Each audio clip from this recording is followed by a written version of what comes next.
Hi everybody, welcome back to my YouTube channel, One Book or Novel at a Time.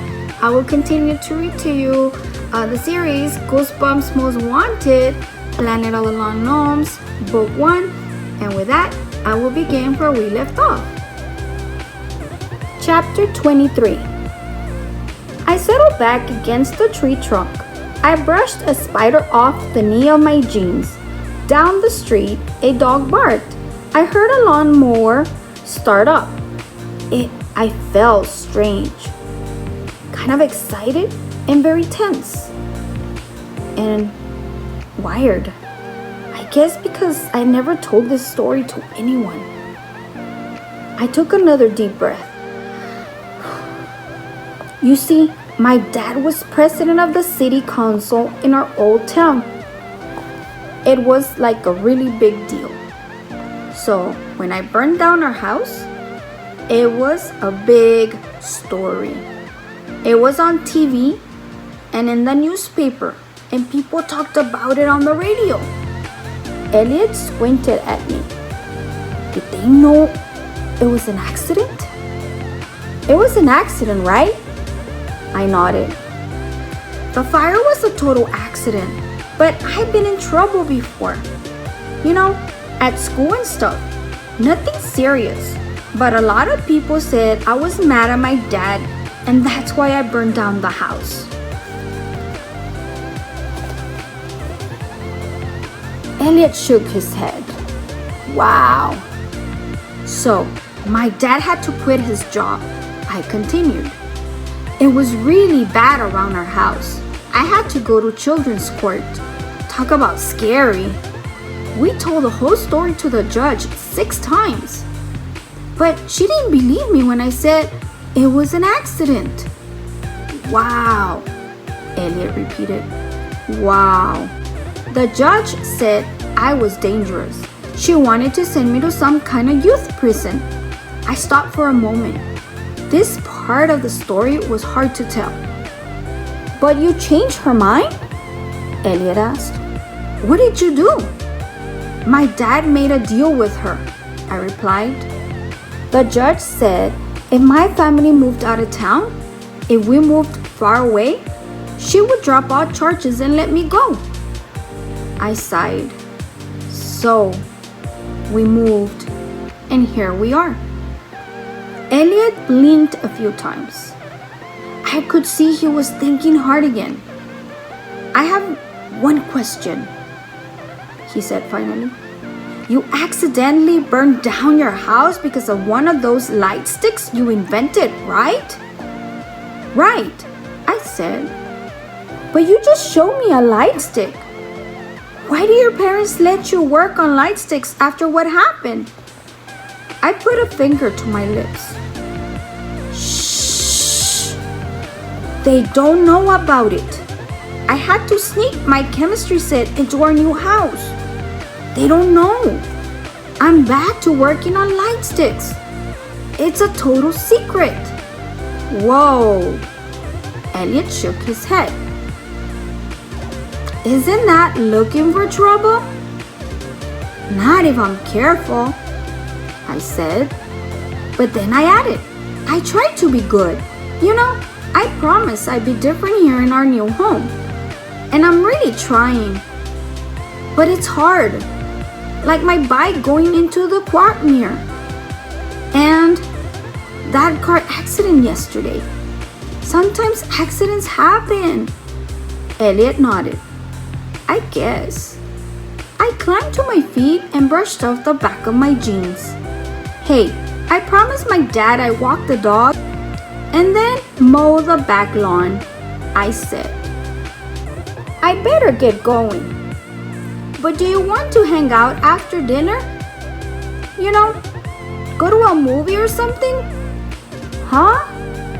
Elliot's mouth dropped open. He narrowed his eyes at me. Did you forget, Jay? We can go out at night. We can never go out at night.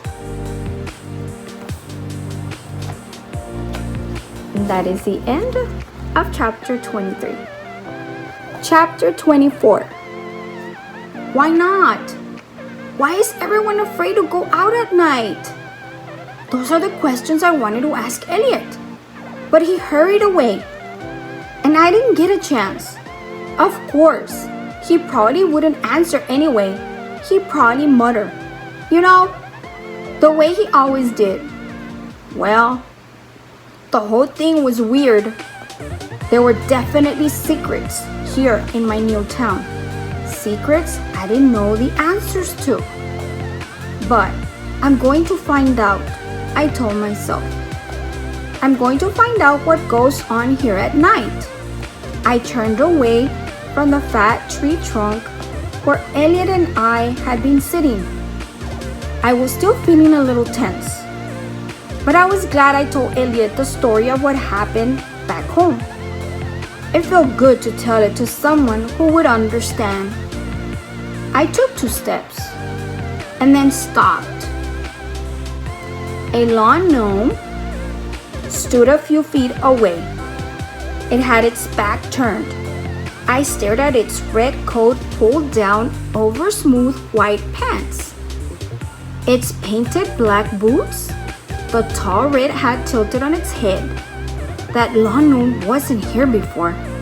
I know I didn't see it. My whole body tensed. My hands balled into fists. It's alive! It turned its back so I wouldn't know it was listening. But it was here listening to my whole story. My fear gave way to anger. I could feel it start to burn in my chest. I pictured the lawn gnomes last night, scampering in the dark, alive and vicious. They tried to hurt me. They tried to scare me. I wanted to show them they couldn't mess with me. I stared hard at the lawn gnome's back, feeling my anger rise. And then I burst forward. Without making a sound, I made a leap at the gnome. I flew at it from behind and tackled it hard around the waist.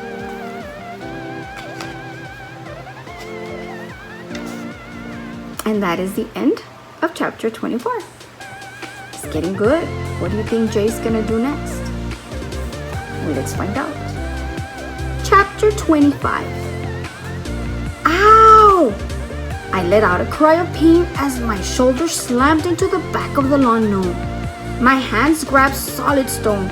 Pain shot down my shoulder as I hit the hard body. The gnome didn't budge. I slid to the ground. I lay in the grass, waiting for the waves of pain to fade.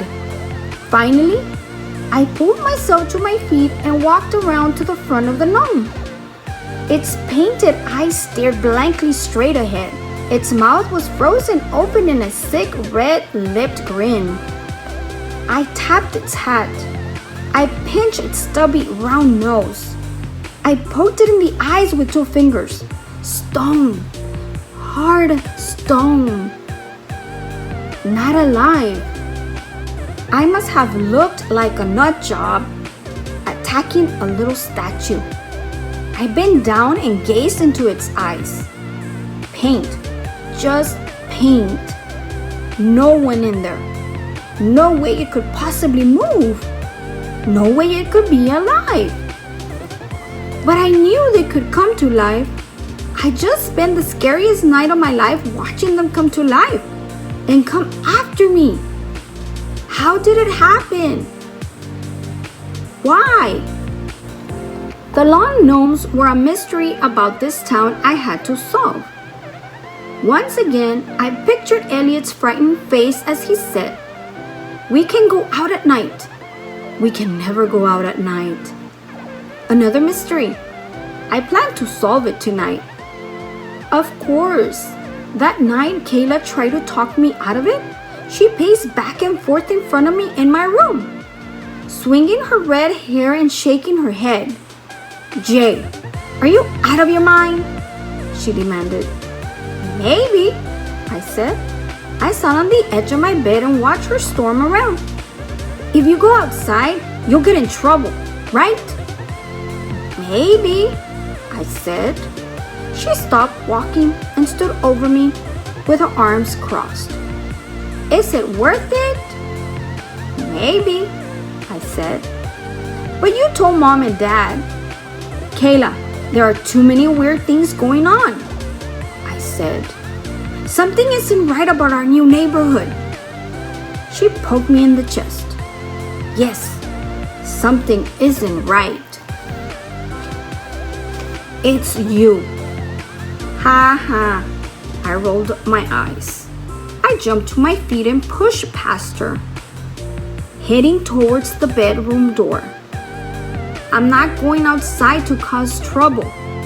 I'm not going to do anything bad at my clutch's house, I promise. What are you going to do? Just look around, I told her. See if I can figure out what's up with all the lawn gnomes.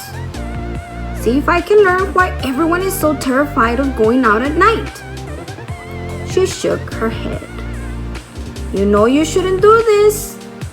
I grabbed 2 light sticks and shoved them in my pocket. Then I hurried out of the room and down the stairs so I wouldn't hear any more of her warnings. My sister is a big coward. She follows every rule. I guess some people like to follow rules. I'm not one of them. I pulled open the front door and stepped outside. Was I looking for trouble? Maybe. And that is the end of chapter 25. And with that, we come to the end of these chapters. Thank you so much for tuning in to one book or novel at a time. If you haven't subscribed, don't forget to subscribe at the end of this video. And if you're already tuning in, you scroll down in my channel, you'll find all the read alouds to this book, starting from chapter 1. So if you want to catch up, they're all there. Thank you for listening. Thank you for being an awesome reader and an awesome listener. Have an amazing day.